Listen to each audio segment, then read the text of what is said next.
Isaiah 30. Condemnation of the Egyptian alliance. Woe to the rebellious children! This is the Lord's declaration.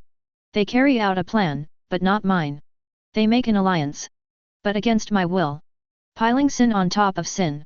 Without asking my advice, they set out to go down to Egypt, in order to seek shelter under Pharaoh's protection, and take refuge in Egypt's shadow.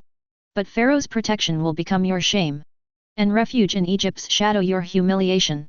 For though his princes are at Zoan, and his messengers reach as far as Hanes, everyone will be ashamed, because of a people who can't help. They are of no benefit, they are no help. They are good for nothing but shame and disgrace. A pronouncement concerning the animals of the Negev. Through a land of trouble and distress, of lioness and lion, of viper and flying serpent, they carry their wealth on the backs of donkeys, and their treasures on the humps of camels, to a people who will not help them. Egypt's help is completely worthless. Therefore, I call her Rahab, who just sits. Go now, write it on a tablet in their presence, and inscribe it on a scroll. It will be for the future, forever and ever. They are a rebellious people, deceptive children, children who do not want to listen to the Lord's instruction. They say to the seers, do not see, and to the prophets, do not prophesy the truth to us. Tell us flattering things, prophesy illusions. Get out of the way. Leave the pathway. Rid us of the Holy One of Israel.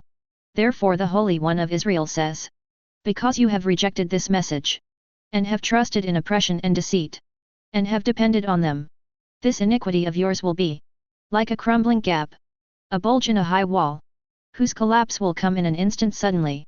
Its collapse will be like the shattering of a potter's jar, crushed to pieces, so that not even a fragment of pottery will be found among its shattered remains.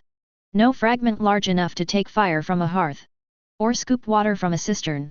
For the Lord God, the Holy One of Israel, has said, you will be delivered by returning and resting. Your strength will lie in quiet confidence. But you are not willing. You say, no. We will escape on horses. Therefore you will escape. And, we will ride on fast horses. But those who pursue you will be faster. 1,000 will flee at the threat of one. At the threat of 5 you will flee. Until you remain like a solitary pole on a mountaintop, or a banner on a hill.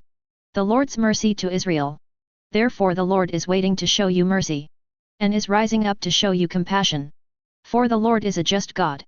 All who wait patiently for him are happy. For people will live on Zion and Jerusalem. You will never weep again. He will show favor to you at the sound of your outcry. As soon as he hears, he will answer you. The Lord will give you meager bread and water during oppression, but your teacher will not hide any longer. Your eyes will see your teacher, and whenever you turn to the right or to the left, your ears will hear this command behind you, this is the way. Walk in it. Then you will defile your silver-plated idols and your gold-plated images. You will throw them away like menstrual cloths, and call them filth. Then he will send rain for your seed that you have sown in the ground, and the food, the produce of the ground, will be rich and plentiful. On that day your cattle will graze in open pastures. The oxen and donkeys that work the ground will eat salted fodder scattered with winnowing shovel and fork. Streams flowing with water will be on every high mountain and every raised hill on the day of great slaughter when the towers fall. The moonlight will be as bright as the sunlight, and the sunlight will be 7 times brighter like the light of 7 days on the day that the Lord bandages his people's injuries and heals the wounds he inflicted. Annihilation of the Assyrians. Look! The name of the Lord is coming from far away. His anger burning and heavy with smoke. His lips are full of fury, and his tongue is like a consuming fire. His breath is like an overflowing torrent that rises to the neck.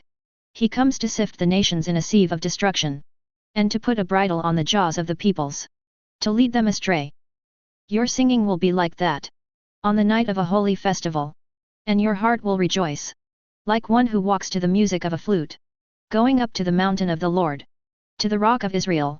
And the Lord will make the splendor of his voice heard, and reveal his arm striking in angry wrath, and a flame of consuming fire, in driving rain, a torrent, and hailstones.